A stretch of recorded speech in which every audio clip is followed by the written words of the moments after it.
Step out of the light for a moment and welcome to This Explainer. Tonight, we're taking a little journey down the dark, twisting, and honestly kind of terrifying asphalt of America's most haunted roads. You know the ones. We're going to explore that chilling local folklore that keeps drivers awake at night.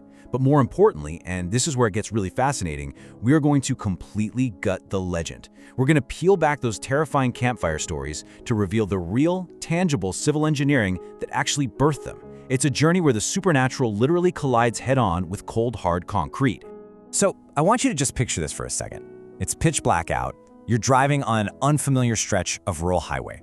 The only illumination is that harsh, narrow beam of your headlights, just barely slicing through a thick, heavy fog. Then suddenly, the road just drops, and it banks violently. Your tires shriek, your stomach instantly leaps into your throat, and for a split second, that horrifying split second, you feel the vehicle completely losing traction. You've just hit a blind, sharp turn. It is a deeply anxiety-inducing experience, right? Almost every driver has faced it. And it's exactly in that terrifying moment of lost control where our absolute darkest urban legends are born. Now, officially speaking, a dead man's curve is a uniquely American colloquialism. It's basically a dark nickname bestowed upon any stretch of road anywhere in the country that has claimed a significant number of lives due to repeated violent crashes. We aren't just talking about, slightly dangerous intersections here. We're talking about localized traps of genuinely poor design. And because human beings really struggle to comprehend random, sudden tragedy, these specific curves act as incredibly powerful magnets for local ghost stories, supernatural sightings, and just chilling urban legends. Okay, let's dive into this. Consider the infamous Dead Man's Curve of Clermont County, Ohio. Since the 1800s, this sharp, heavily embanked turn has been claiming lives. I mean, it literally started with horse-drawn carriages slipping down the hillside, and then later, early cars losing control on slick brick roads. And as the accidents piled up over the decades, the road itself became physically scarred with deep gouges from horrific crashes. But the local legend? Well, it's mutated into something far more sinister. Rumor has it that if you drive westbound, totally disregarding the posted 10-mile-per-hour speed limit, and you run your tires over those deeply carved gouges at exactly 47 miles per hour, your car won't just vibrate. Instead, the rattling metal will actually sound out a demonic skipping phrase, almost like a vinyl record being played in reverse, just begging, "Bring me more bodies." And listen, the lore of Clermont County doesn't stop there. The paranormal reports are incredibly specific. Drivers constantly claim to see phantom braking lights glowing ahead of them in the fog, right where absolutely no car exists. But the most terrifying apparition of all is tied to a very real, horrific event.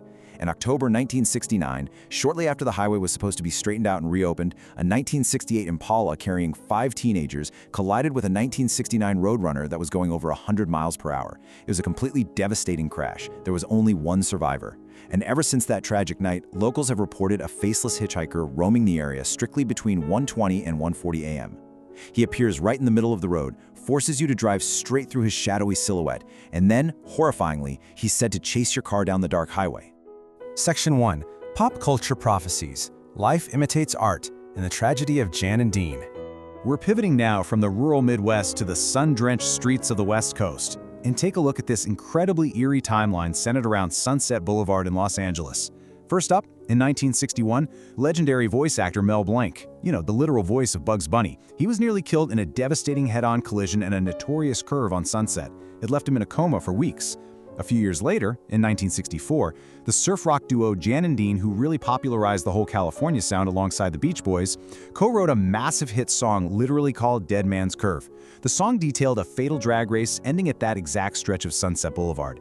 Then, in a twist of truly tragic irony, on April 12, 1966, Jan Barry himself was speeding down Sunset Boulevard in his Corvette Stingray. He crashed head-on into a parked truck near the very same 90-degree curve he had immortalized in his song.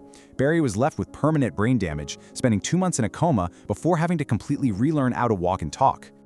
But the story of Sunset Boulevard isn't just about the tragedy itself. It's about how the legal system actually forces physical change. Following his 1961 crash, Mel Blanc didn't just quietly recover. No, he sued the city of Los Angeles for a massive $500,000. Back in 1961, that was an astronomical sum of money.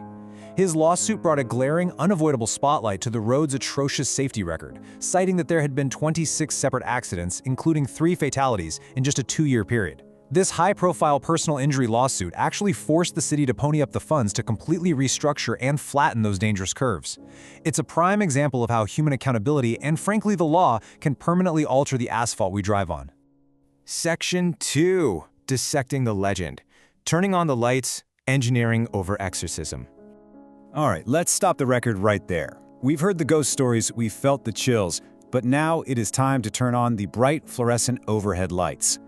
When we panic on a dark road, our minds love to fill in the gaps with myths, faceless hitchhikers, ancient curses, supernatural energies. Now, what's really interesting about this slide is comparing that spooky folklore directly with the cold, hard, mundane reality, which is entirely structural. The true culprits here are outdated 1950s civil engineering standards crashing headfirst into the reality of heavy, massive V8 engines of the era, and eventually being utterly overwhelmed by the sheer staggering volume of modern daily traffic. There are absolutely no ghosts here. There is only physics, momentum, and friction. To really understand this, let's look at one of the most infamous case studies in the entire country, Cleveland's Innerbelt Curve on Interstate 90. Built back in 1959, this highway features an absolutely mind-boggling, nearly 90-degree turn. I mean, why on earth would engineers build a major interstate with a right angle? Well, it was specifically designed that way just to leave room for the potential expansion of the adjacent Burke Lakefront Airport. In the 1950s, with much lower speed limits and way fewer cars on the road, maybe they thought, hey, we can get away with it. But today, over 100,000 vehicles navigate that hairpin turn every single day. The original design specs from 1959 would absolutely never ever be permitted to reach the pavement today. It's basically a masterclass in how yesterday's compromises become today's deadly hazards. Since its really deadly early years, which included a horrible period in the 1960s where 6 people died, and another span where 4 émigrés perished in a single morning crash, the Ohio Department of Transportation realized they had a massive problem. And they didn't call in an exorcist, right? They called in the work crews. They embarked on a highly systematic approach to aggressively engineer the danger away. They dramatically lowered the speed limit. They installed massive, completely unmissable warning signage paired with flashing yellow lights. They altered the physical roadway by severely banking the lanes to fight centrifugal force. And they ground deep, violent, car-rattling rumble strips directly into the pavement to physically shake any distracted drivers awake before they hit the curve. And that brings us to what is probably the most astonishing number in this entire explainer: 0. Since the State Highway Patrol began keeping meticulous records for this specific stretch of road, and looking way back through the news archives, there have been 0 fatal crashes on Cleveland's notorious Dead Man's Curve since 2001. That is nearly a quarter of a century without a single death. Now, are there still accidents? Oh yes, absolutely. Trucks carrying heavy steel coils still occasionally take the turn a bit too fast and overturn, shutting down the whole highway. But the fatalities? They've completely stopped. The engineering interventions, no matter how annoying those rumble strips might sound, actually worked. So, the crucial point is this: if we know it's poorly designed and we clearly know how to fix it, why does the curve still exist at all? I mean, why not just draw a straight line and be done with it? Well, because fixing infrastructure on this scale is an astronomical logistical nightmare.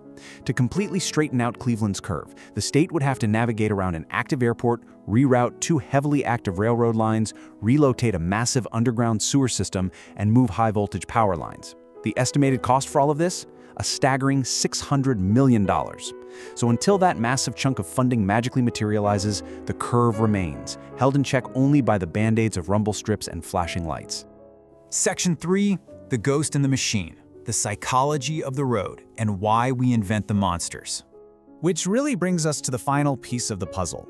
Why, in the face of very logical, documentable engineering failures, do we persistently invent these monsters? And this brilliantly illustrates the point. This quote from researchers who are analyzing the ubiquitous vanishing hitchhiker legend.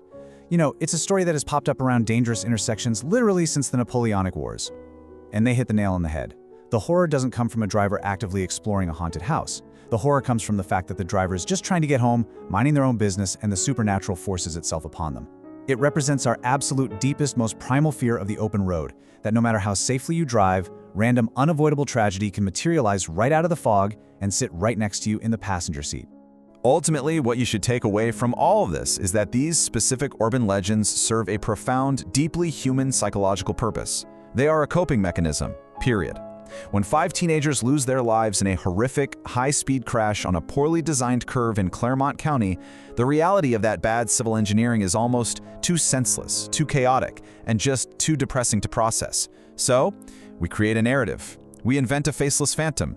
We create ghosts to give shape to the grief, to assign a literal face to the fear, and to somehow make sense of a world where a sudden turn on a dark road can end a life in a fraction of a second.